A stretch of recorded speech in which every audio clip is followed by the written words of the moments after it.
And he was like, "You kind of look Korean in that picture." and we all started laughing, and then we started like, "Holy shit!" His name is Cho.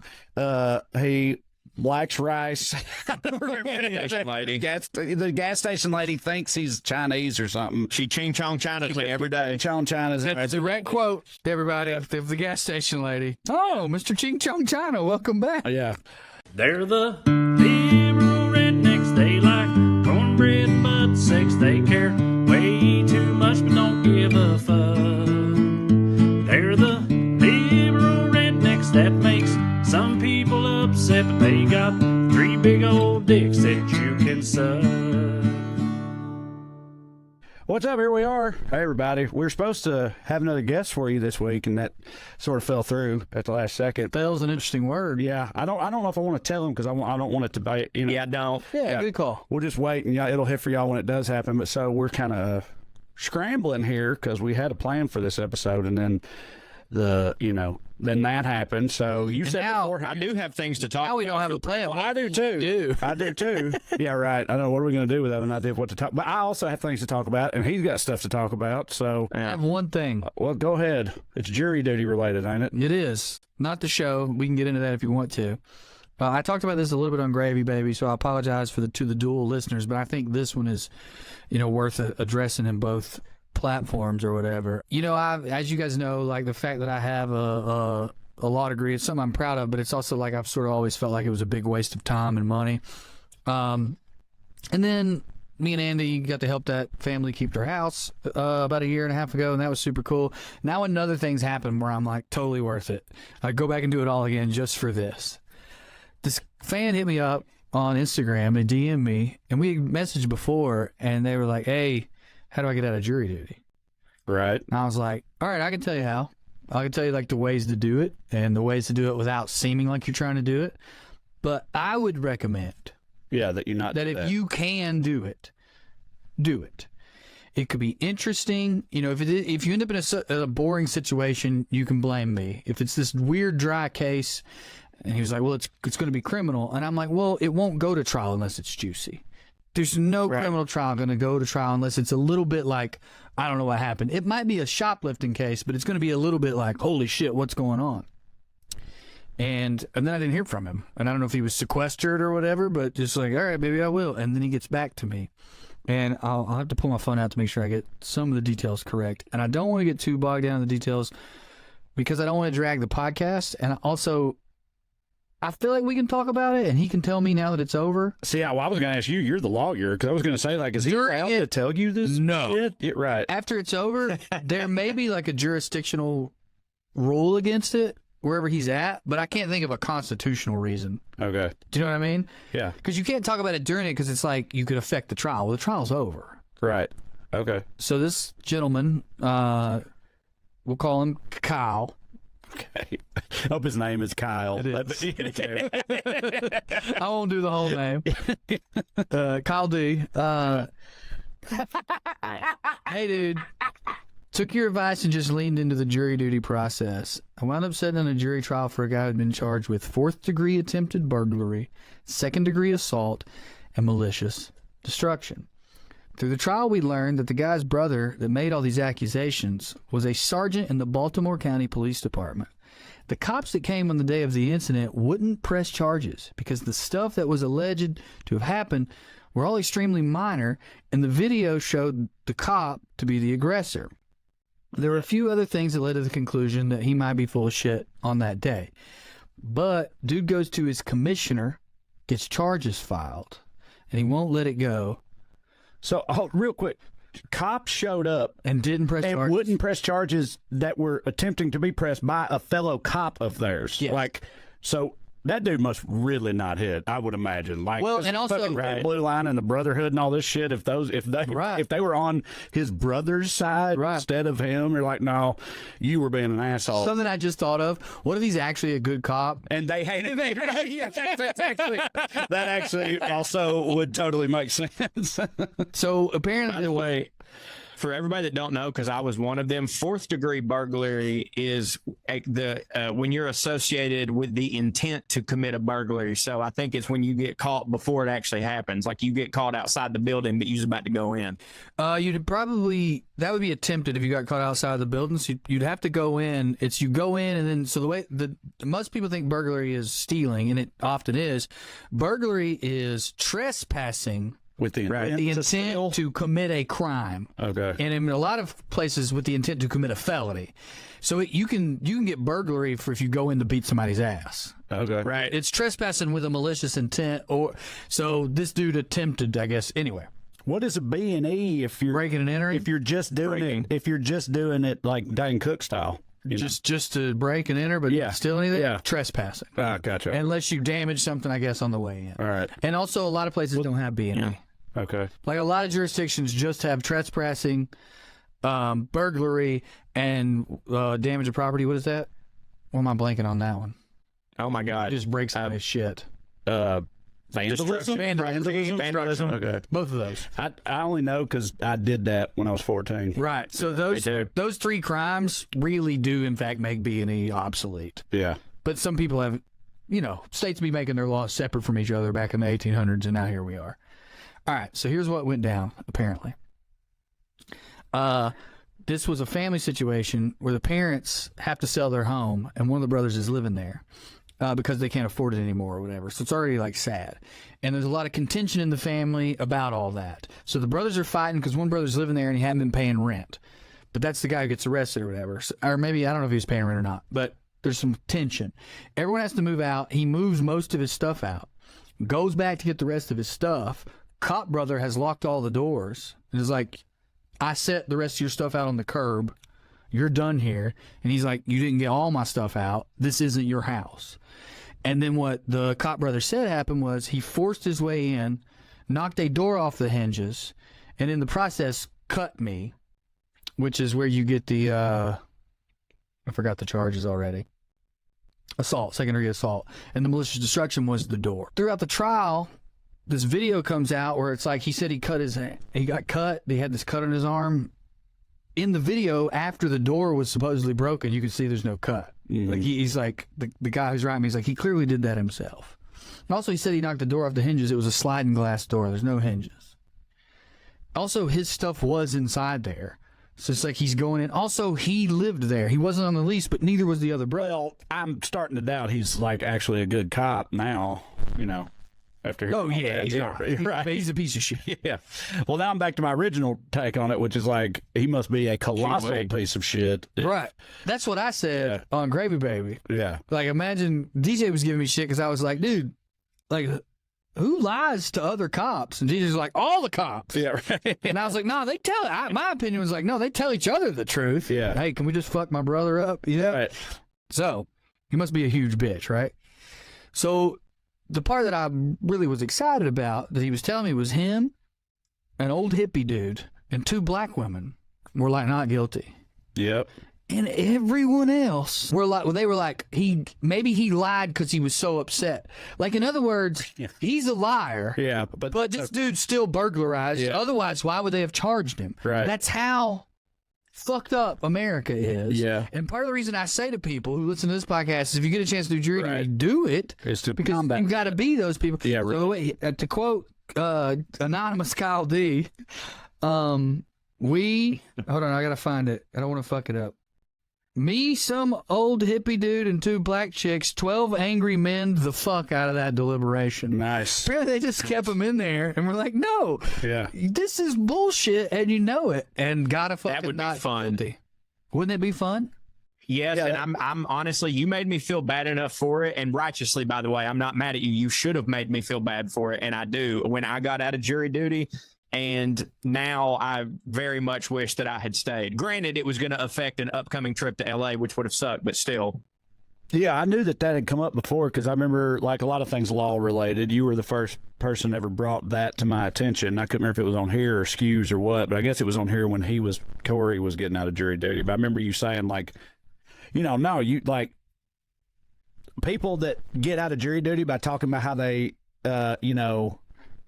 hate systemic racism and cops and the system and all that stuff. It's like those people really are some of the people who should most be on juries for sure, for like obvious reasons. And when you said that, I was like, oh, right. I mean, yeah. Well, and also think about, this is a generality, but think about who's not getting out of jury duty because they think it's their duty to America. Right. They ought to lean patriotic and believe cops. Right. Because think about who wants to be in a courthouse versus who doesn't. Yeah, exactly. Think about who's in there. It's like, this whole place makes me itchy. Fuck this.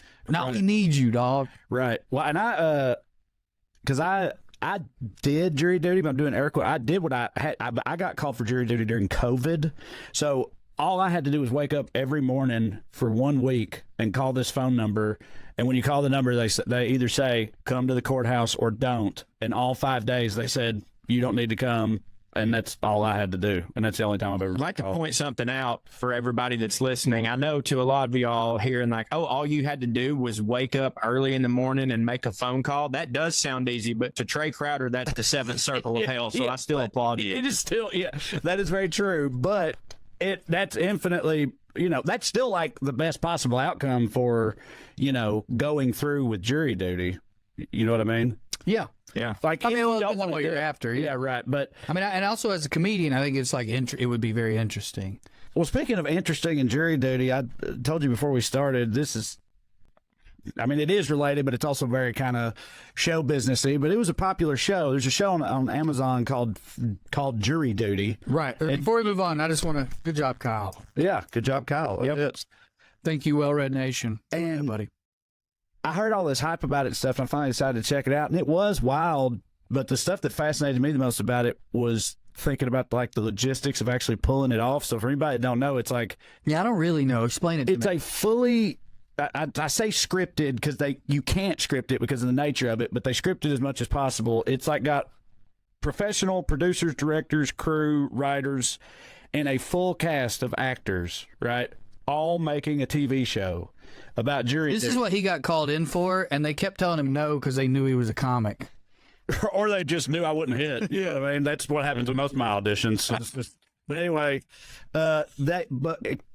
full professional, full cast of actors, full professional crew, except for one guy who thinks he is on an actual legitimate jury. I've got to watch this. So like, and the way they got that was like they.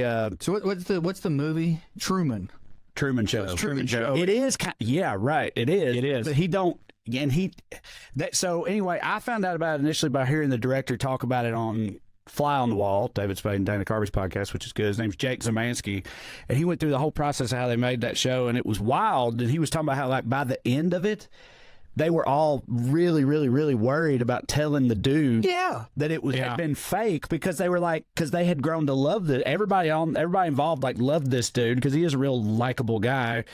They'd all grown to love this dude, and they were like, he's going to hate us and feel betrayed because we've Truman showed his ass and all this stuff. And they were really worried about. We didn't think of that till halfway through. Well, that's kind of how he put it. He was like, they got like halfway through it and they started feeling like, this is kind of fucked up. It's all. We didn't think of a non-showbiz person as human until we got to know him. And then, goddamn. Right. Yeah, pretty much. But it's so, hold up. In terms of them not thinking of it, am I wrong that is, if not illegal in terms of like a law, it's against standard ethical practices in all like psychology, sociology. I get has to the be. way they got around like the Stanford prison experiment and all that stuff. Right. The way they got around it legally, I know because they cover this at the end, is he not something he didn't read. They told him he knew that he was being filmed but he was told it was for a documentary about serving on jury duty in America or whatever. So he knew that it was like a production, but he thought it was all real people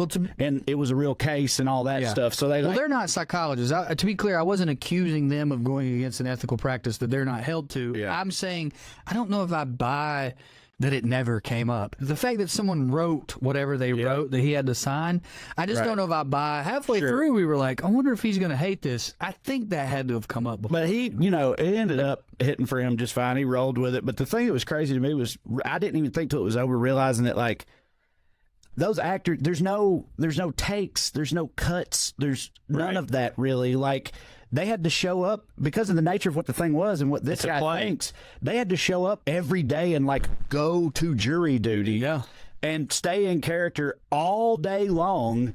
And they had to do that for like 2 or 3 straight weeks. And this one lady who played the bailiff almost fucked it up because she called another actor by her real name, by her actor name. And the dude heard it and he was like, what? Her name's Trisha or whatever. And the lady was like, oh, I was talking about other Christina or whatever. And I'm like, and he played it off. But like, and one of these dudes is his whole character is being like shortly autistic-y. I mean, like he's like one of the actors that one of them James Marsden that they made. And one of them's James Marsden, but he's playing himself. He's like, yeah, I was in X-Men. It's pretty cool. Like that type of thing. Right? Yeah, it was great. And Kirk Fox is in it. He's not. He almost got too famous. Yep. Right. During it, I feel like when I saw him, I was like, if he's seen Parks and Rec, this is fucked. And they Res said, Dogs, he's so good in Res Dogs. Jake Szymanski, the director, said something about how like Kirk Fox. Oh, Corey, that's what it was. I don't think this made the cut of the show, but they said the dude was talking about shows he liked and stuff and said he liked Parks and Rec a lot. And like Kirk Fox is sitting at the end of the table beside him as he's saying this, whatever, and they were like, oh, fuck, but he didn't figure it out or put it together. That was the other thing, too, is they thought there were so many times, because every now and then the dude would be like, I mean, the craziest stuff just keeps happening. Yeah.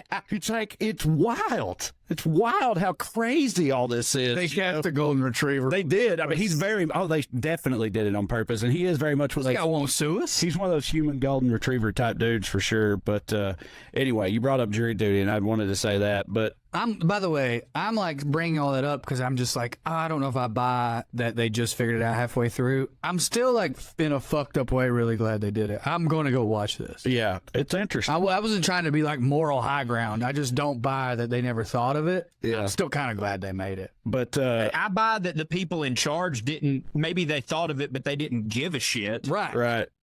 Yeah. They definitely didn't.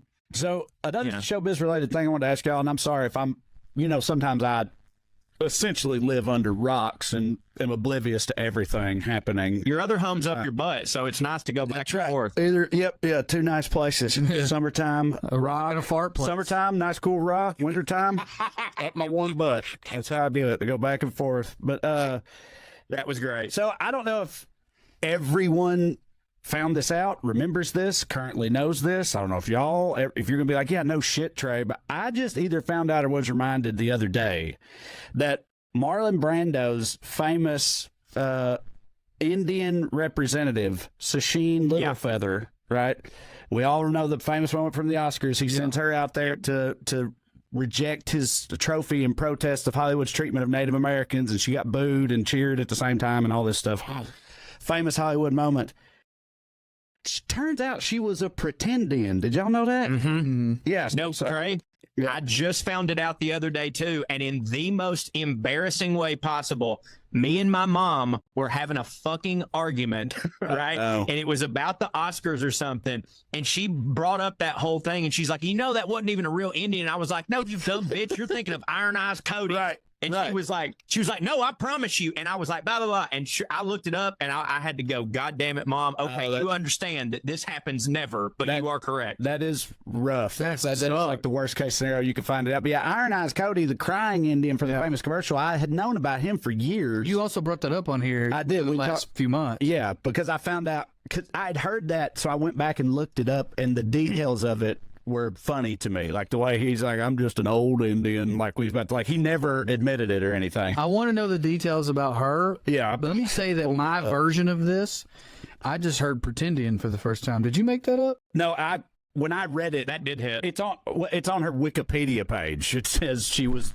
outed as being a Pretendian. So no, I did not make it up. Well, that's good. That is solid wordplay. Yeah, Pretendian over here.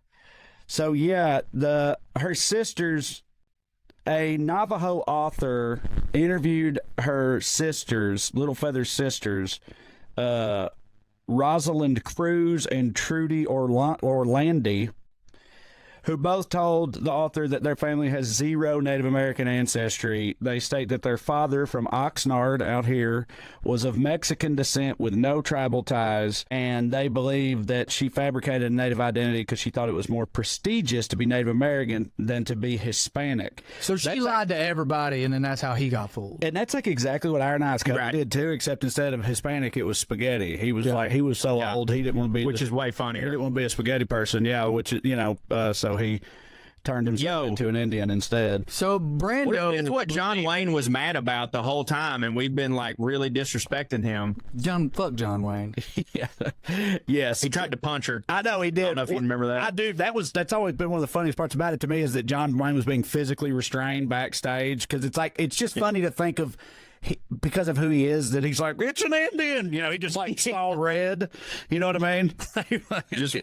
Like he just can't help it but to try to kill an Indian when he sees one because he's. I rewatched the Birdcage about a month ago. Do you ever when I just rewatched. Dude, Nathan Lane is tries to walk? Oh my God, yes. And he kind of does it. Like it's so. John kind of walks. That's what I'm saying. Well, and that's what fucking Oh, dude. Robin said. And I almost feel like that was unscripted. Robin goes, "That's actually pretty close." And he like cracks up. Yeah, I think I agree with you. I think the same. Corey, did you say you just rewatched it too? Yeah. That's wild. Y'all talking about it might have Everybody doing it. Everybody in the audience go rewatch the Birdcage because It got put on Max. It's from the 90s and so it's a little. but like I feel like In a great way. I feel like overall it Crushed. the message of it or whatever is Very positive. it's very positive. Also, you got to remember that it was a play a first, French play. and there's parts of it. There's like one character in particular where you're like, so this was a horrible person for her whole life, and then the mom, and then now she's on the team. It's like, but it's a play, so this is Right. It's not meant to be completely believable. It's also a French play. Gene Hackman plays like a Christian conservative senator. Yeah. And it's funny, like, also that it's like 30 years ago, he was like supposed to be the most extreme version of them. I think I got the impression, he was like a hardcore Christian conservative 30 years ago. And it's like this dude would be called a rhino, today. Like, you know what I mean? Like, he's like, his brain works and he, uses the right words and stuff. The Federalist Society has really shit up their own butt in America. But dude, Nathan fucking Lane, he Unreal. absolutely Did he win an award? destroys in that movie. Now, I mean, He should have. he should have been nominated. And also, dude, fuck that old new hot take. I'm aware, but goddamn Robin Williams, like, Unreal. That performance in that movie, he was playing a gay guy in 1992, and it is understated.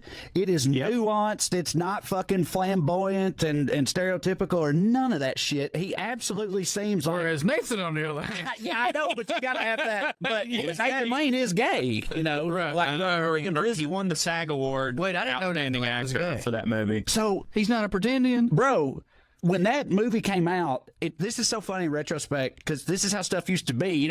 Like people like Corey's mom used to be like, Liberace ain't gay. That's a great impersonation. Yeah, I sound just like her. But this was back in that era. So when that movie comes out, there's a famous clip. It's from Oprah. A lot of people, Oprah don't hit for them, right? And it's a famous clip from Oprah where she, because it's also the height of Oprah's powers, early 90s. Robin Williams and Nathan Lane go on Oprah to promote this movie, this big gay movie they got coming out. And Oprah, like, pointedly tries to get Nathan Lane to out himself on her show. And Robin Williams, like, saves the day. Robin Williams, like, You don't say. is his bro and slides in there. Yeah. Deflects the whole thing. It's Wrong kid died. absolutely. It's a real cool. It's a great clip because it's like, it shows Oprah being shitty, Robin Williams being the man, but it's also like, you in your head, you're like, it's just funny that people back then were like, I think he might be gay, Right. and but Like, no offense, one of the most flamboyantly gay actors of the 90s. right. Honestly, I just thought he was playing him. I saw him on Broadway do Waiting for Godot or Godot. That's how they were saying. I've always said Waiting for Godot, but during the play they were saying Godot. Really? I think I thought it was Godot for sure. I think it's because they decided. I almost feel like it was a choice where they decided that this was a religious commentary play, and so we're waiting on God. Anyway, it was him and fuck, why am I mind drawing a blank? Is it John Goodman? No, John Goodman was one person shows up in the play, right?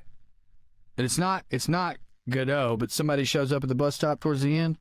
Oh, I don't know. I've never seen it. I think Goodman played him. Anyway, it was incredible. Mm-hmm. Bill Irwin? Sure. Okay. So apparently, circling back to Miss Littlefeather, apparently Roger Ebert, 20 years before she died in 2004, I mean, she died in 2022, but 18 years before she died in 2004, in Marlon Brando's obituary, Roger Ebert wrote an obituary for Marlon Brando and talked about her, and in that just stated very matter-of-factly, quote, identified as Maria Cruz, an actress who was not an Indian. But then, and so he just put that in there, and I guess everybody sort of rolled with it. Or no, it says he then got a letter. He published a letter he received from her lawyer, which her lawyer asked him to clarify that she was, in fact, an Indian with a father who was, quote, Yaqui and White Mountain Apache. And the lawyer claimed that Cruz was just her married name. I was wondering about that because there's like, you know, it's tough for a white man to comment on this when he's a little ignorant about it. A lot of Mexicans be Indian. That's true, but apparently her two sisters. That's an ignorant statement. No, A lot of Mexicans be Indian. they be very Indian. That's why they look. I mean, that's well, dude. The only Spaniards are white. Yeah, white. Well, you know, they're Italian though. You're right. They're like They're Mediterranean. Yeah, Mediterranean. They got the olive. But some of them be olive skin. Some of them is pretty white though. Yeah, sure. But like That's a redheaded. I met a redheaded Spaniard once. a lot of but yeah, a lot of Mexicans be real Indian. Right. Yeah, but like I don't know if it's a different cultural identity or what. All I'm saying in this particular case, that woman's two sisters that all had the same dad, the dad she claimed was an Indian, her two sisters were like, he was not at all a little bit an Indian. So many ways Mexicans are like rednecks, some of them claim to be Indian when they're not. Right. Yeah. That's hilarious. Well, dude, like back in the day, if you were an Indian in Texas, you were 20 feet away from being Mexican and vice versa. You know what I'm saying? Right. Well, I'm just saying that there are many native peoples who hail from Mexico. Right. And it seems to me like throughout the years in Central America, rather than eradicate most of them, they all fucked. So Right. a journalist and academic who studies Native Americans in the U.S. named... Please tell me that he didn't just look at her and decide. Listen, it's a woman, I think, because it says his name is Dina Gilio Whitaker, Okay. which don't sound Indian to me. So I think it seems to me this is maybe a white professor. The But Italian lady who married Spaghetti with the corn before she eats it. Spaghetti a Whitaker. person, yeah, right, Let's hear what Spaghetti Whitaker had to say. says that said that, you know, whilst her work could still be viewed as being valuable, we should be honest about the harm done by pretendians, especially those who manage to fool so many people that they become iconic, as she did. She continued, quote, the stereotype Littlefeather embodied depended on non-native people not knowing what they were looking at or knowing what constitutes legitimate American Indian identity. There is a pattern that pretendians follow. They exploit people's lack of knowledge about who American Indian people are by perpetuating ambiguity in a number of ways. Self-identification or even DNA tests obscure the fact that American Indians have not only a cultural relationship to a specific tribe and the United States, but a legal one. Pretendians rarely can name any people they're related to in a native community or in their family tree. They just blatantly lie.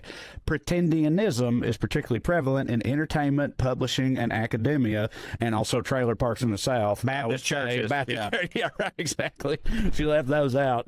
It says harm is caused when You always get left out, dude. harm is caused when resources and even jobs go to fakes instead of the people they were intended for. So Yeah, I've heard a similar version of that when it comes to the DNA stuff. Apparently, the way that stuff works, they don't have enough samples. I'm going to say this so stupidly, and I apologize. But there's some truth in what I'm trying to express here. If you take a DNA test and you have Native American in you, it will just say Asian for most of them, unless it's like a really, really intense, expensive one. Does that make sense? Like, Does my papaw do the DNA test? no, it's just that their blood type, whatever, the way that they're narrowing that down, it's like the test ain't sensitive enough. yeah, Right. It's like, what's the difference between British. You got British DNA. Okay, I'll just talk about me. I have 25% German and 25% Britain, so Germanic. But like to be able to know the difference between those two, you have to like have a large example of people with German blood and a large example of people with British blood, because obviously at some point in history they had the same blood. Right. Does that make sense? Yeah. Like these are white people. They have to split from each other, live long enough apart from each other without fucking to have these differences. And that's happened clearly with the different types of Asians and Native Americans, but apparently like there's not enough of example, or maybe these fucking 23andMe places are so racist they don't care to figure it out. No, I mean, I guess it does make sense. Yeah. Andrew Jackson kind of fucked the DNA sample up. Right.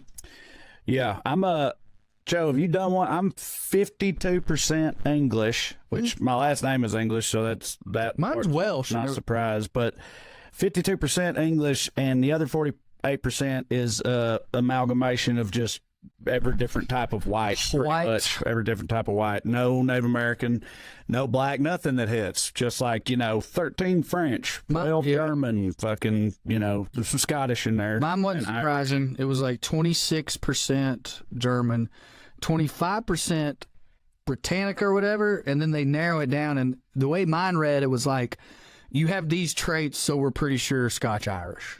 I always just assumed you were like hardcore Scotch-Irish. Because you're from East Tennessee, you're red-beard, Then I am. you got hot blood, yeah, your teeth don't hit, all that stuff. If they would ever give us minority status, he'd be a racist right now. Yeah, but yeah, you just... So I'm a quarter that and a quarter plus one German. Yeah, all right. Joe? So I didn't take one, but I have one, but I haven't taken it yet. But Kirby did. As long as your mama wasn't trying to, That's true. And it was mostly Scots-Irish. And my favorite part about it was because we got to look at my dad and go, see, no Indian. Yeah. And so now he thinks that Ancestry.com is a woke mind virus. Was there any Asian? I feel like if there was, I would have remembered, because I would have had to have told y'all. Now, or you're hiding it because Joe's a secret. I don't do that. Yeah, but you don't do that when I don't. Asian man, secret Asian man. Yeah. Yeah. I'm sure we've talked about it here before, surely, right? But yeah, with the conspiracy theory is that Cho is actually a secret Asian of some kind. But I know we talk seriously again. Say what you will about me, but when I don't hit, I tell y'all so that y'all can laugh at how much it does hit. It started. Not that Asians don't hit. Not that Asians don't hit. For the record, he's implying. It started on an episode of, we definitely talked about it on here. Is Bubba Shot the podcast, because you pulled up a picture of Cho and Tushar was on, and he was like, "You kind of look Korean in that picture," and we all started laughing, and then we started like, "Holy shit!" His name is Cho. He likes rice. The gas station lady thinks he's Chinese or something. She ching chong China to me every day. Chong China's That's a direct quote to everybody of the gas station lady. Oh, Mr. Ching Chong China, welcome back. Yeah. Have I ever told that on here, what she actually does to me? Yeah, dude. But okay, she'll do it again. I won't do it again. I mean, we're going to do it again. Kind of just said it, didn't we? Yeah, but for more context, those that don't know, there's this lady at the gas station, and I thought she did it to everybody, because I would go in there like alone a lot, because I go in the gas station at random times because I'm not a working man, so I'm not in there with a lot of people. And she would go, I would get something, I would pay, and I would go, thank you. And she would go, oh, thank you, ching chong ching.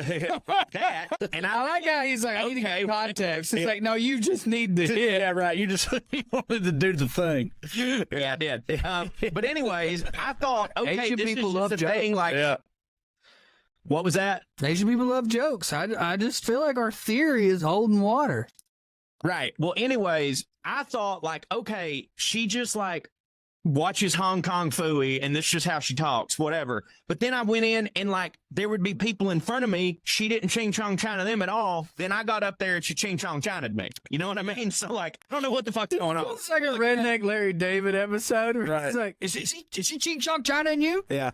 That was a ching chong China. I seen it. That was a ching chong China. So, I'm one of the, we just covered it. I'm one of the whitest types of dude that you can find white in anywhere. And the fucking manager of the club we started at, or the owner rather, drunken lunatic Bobby Jewell, used to make terrorist noises whenever I would come in and call me Muhammad and stuff, because he thought I was Iranian or something like that. And it was only funny that he was doing it because everyone else was like, "What is he doing?" Yeah, it made no sense. Right. Yeah, my beard was longer at the time, but still, I'm still super white and I sound like this. Yeah, but I don't. But yeah, he called me Muhammad, and when You look more Mexican than anything. yeah, only with the mustache I had the mustache, yeah, right. and a tan because you do get a little tan when you're out in the sun, which is almost never. No, you're right. Very, very rarely. So this happened with Andy's family. I didn't realize I paid more for Andy's. I don't remember why. I think because we were trying to do like some medical stuff because you can get some medical information from those, or at least that's part of their sale. And I guess it's harder or it costs more money to do the mother's bloodline. And you get a full range of things when you pay for the basic one in terms of Yeah, are you talking about like tracking like parentage through the like in the Haliope or Haliope? I did it when I did it with Ancestry years ago. It was like paternal, which is what I wanted to do anyway. But it's because of like the way marriage and shit works, right? And names and stuff like that, especially as you get further back in time. Like, right. Well, my point is, for about a week and a half, I thought I had found out that Andy had a different dad. yeah, Because I was looking at it and we had her brothers before. And Andy just, that's not how her brain works. Like, she's curious, but not in a way of like, let me compare. She just wouldn't have thought that. And I was looking at him, I'm looking at hers, I'm looking at it. Finally, I was like, I got to talk to Andy about this. And I went to read to like make sure I knew what I was saying. And that's when I realized, like, oh, I paid for more information. Yeah. They had an incomplete picture. Thank God. They were Indian.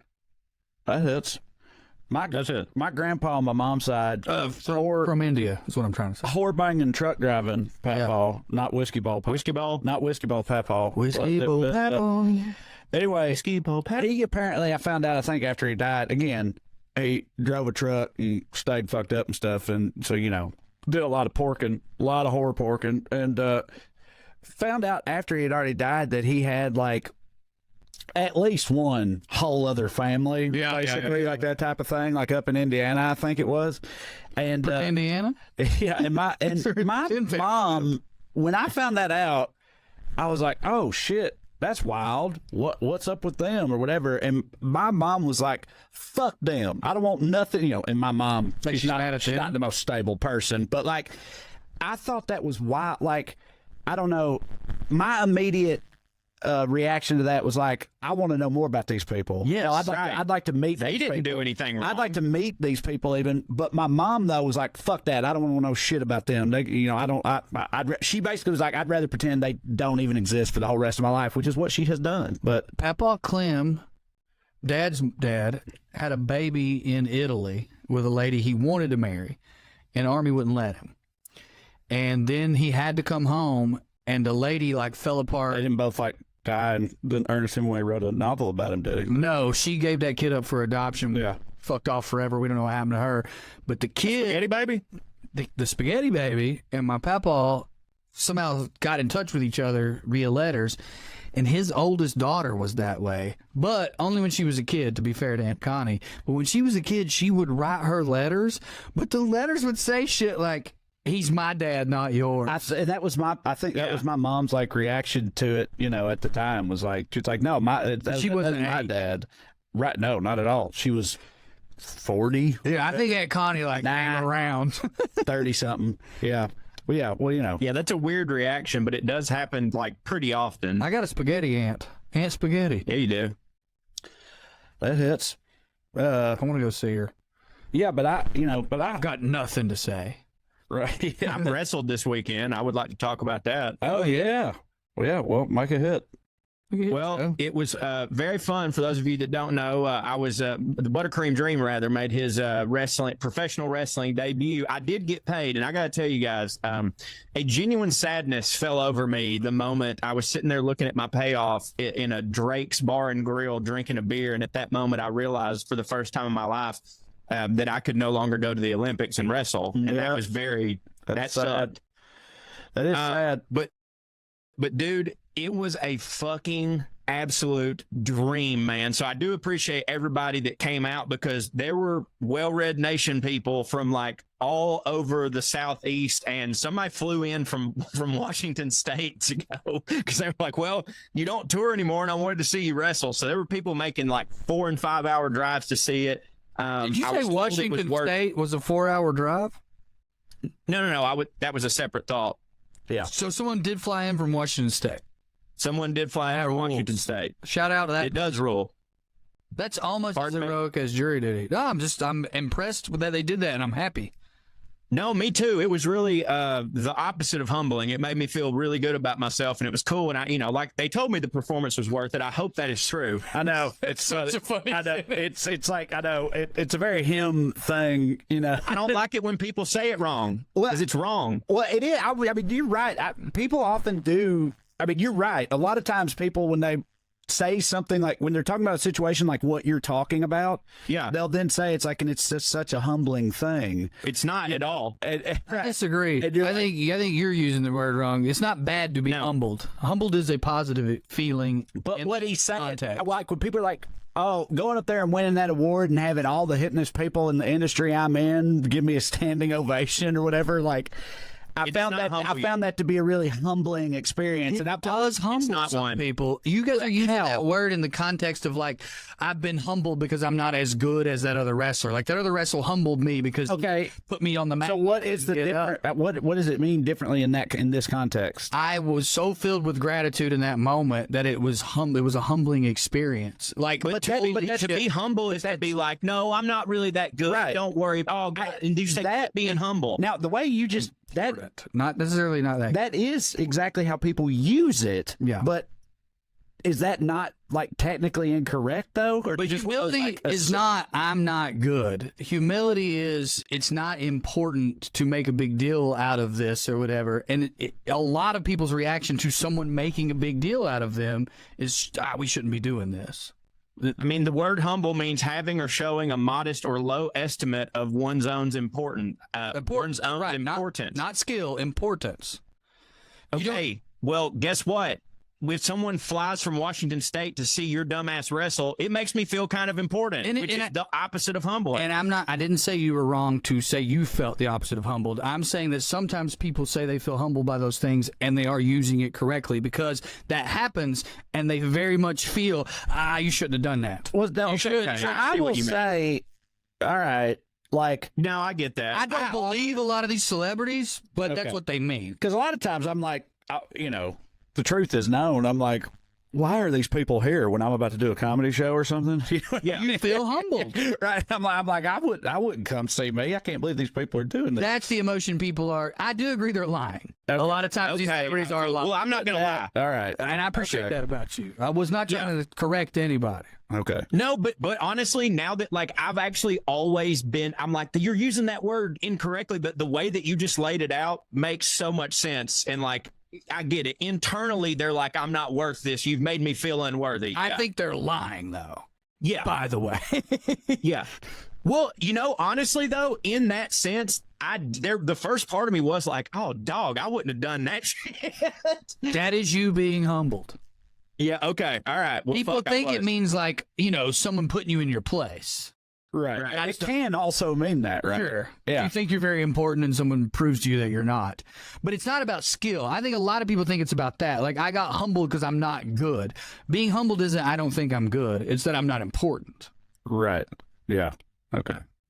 That was Jesse, who I know from Instagram, by the way, who flew out from Washington State. So appreciate you, Jesse. Hell yeah. Anyways, dude, like, I was nervous the whole time, not just because like I'm doing a new thing, which is like obviously very nerve wracking, but like I was nervous that like, this was Royal Rumble. So there were the 30 wrestlers in the Rumble and some other wrestlers who weren't in the Rumble. There's like 40 wrestlers there. I was like, the odds of all of these wrestlers being on board with an outsider coming in and doing their shit is not good. I did wonder about that. I wondered if they would look at you as like, a pretendian, but for wrestling. Like Blake Griffin doing stand-up. Exactly. Which Blake Griffin still hits for me, but, sure. But when in the context of him, if you ask me like how you think his act is, I'm gonna be, if I'm being truthful, I'm be like, I mean, probably not great. But if he showed up to one of our shows, I'd want him to do it. Yeah, for sure, I would too. Yeah, he seems like a cool dude. Anyway, so yeah, I wondered how they would react to you. I did too. And because of that, I was like, okay, Corey, you're going to be extra professional. Like, I showed up 3 hours before call time, before my call time, because I knew they were going to be there. And like, I helped set up the chairs. I went to the meeting. I took extra bump practice and all this stuff. And I also because I've been associated with the wrestling business for a while, meaning that Conrad's one of my best friends. I'd hang out with wrestlers a lot. I know how to talk to them. And also I know the locker room things that you do. And one of those is, and I hear wrestlers talk about this all the time, when a new wrestler comes in and they don't shake everybody's hands, like you walk in and you shake everybody's hands. And also you're not supposed to shake their hand really tight because they work with their hands. You give them a loose grip handshake. Well, I went in and hit everybody with the loose grip handshake. So I think all of them were like, oh, well, he's learning, or he's trying or something like that. And again, I tried to be really coachable. That's really cool trivia. Thank you for that. Yep. At first I was like, what are you saying? You don't want to hurt their hand. That's so cool. Do what? That's just like cool trivia. So see some grown man dead fishing a bunch of dudes and getting respect big for it. Guys too. Yeah. So yeah, that is wild. So they do not necessarily go in this wrist, right? I know. Barely, But it's just funny, like in this one instance with these very strong masculine men, you need to limp the handshake. So they won't respect you. Yeah, that's totally opposite of the standard procedure. Which is what they'll know that cool. They'll at least know that you're green, which like they knew I was green, but I think they appreciated that I was like, they knew I was a fan. Effort, man. Basically. And effort. And that and I think that really mattered because, and I'm telling you, dude, every single person there, every single wrestler there, I've never been in any artistic endeavor I've ever been in my life when because I've been in places with 40 comedians before, festivals, whatnot. I've never been in a more positive atmosphere where everyone was looking out for each other, where everyone was so gracious with their time to someone like me who was coming into their world. They were fucking stoked for me because they knew I was a fan. Like every single dude at one point during the day came up to me and gave me some version of like, dude, you're going to have so much fun, man. I'm so pumped for you. He's like, so is there anything I can do? Do you want me to should I clothesline you? Like, what do you want? You know what I mean? And it was just fucking awesome. And another thing I'm really proud of, I'll put the tape out later this week for everybody to see. It wasn't perfect, but guys, something that I will this is up there with if I ever won an Emmy. I got to hit a fucking stone cold stunner on a motherfucker in a wrestling ring during a live show. And for it being my first stunner, I mean, granted, I've been practicing it since I was 8 goddamn years old, but I nailed it. You know what I mean? Trampoline time. It was one of the best weekends of my life. 10,000 hours of trampoline time, baby. But how do you know when you get in there when to do it? Yeah, exactly. Like the choreography, it's not that is it jazz explicitly laid out, right? It is like jazz, isn't it? Like it's a little brand new. So how the fuck I'm in there? Right. Yeah. So your part was heavily scripted because you're new. Is that how they did it? No, I wouldn't say it was beaded out. Basically, and look, what I'm doing now is technically breaking kayfabe, but dude, everybody in the business knows.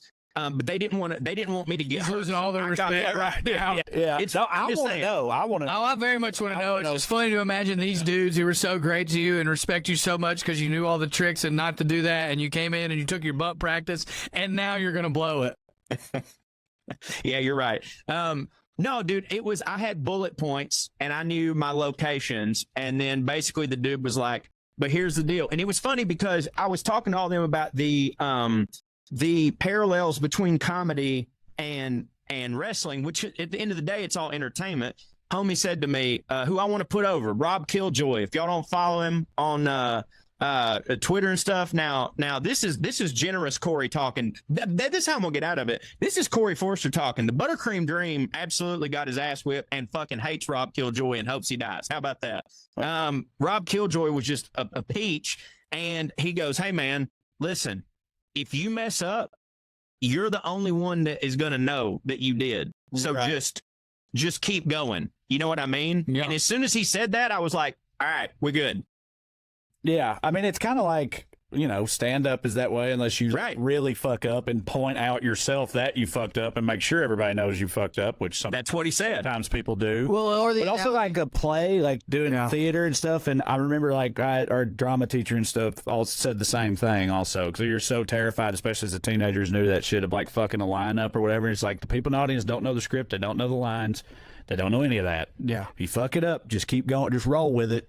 You'll figure it out and it'll be fine. So that's good advice. The only time in stand-up where it's not like that, sometimes on a punchline, this has happened to me recently, I'm supposed to say one thing, not the other. That don't hit. Where it's like there's two things I could have said, and what made it funny is I said the unfunny one. I've done that before. Everybody knows. Yeah. The equivalent of that, I think, is like messing up a move.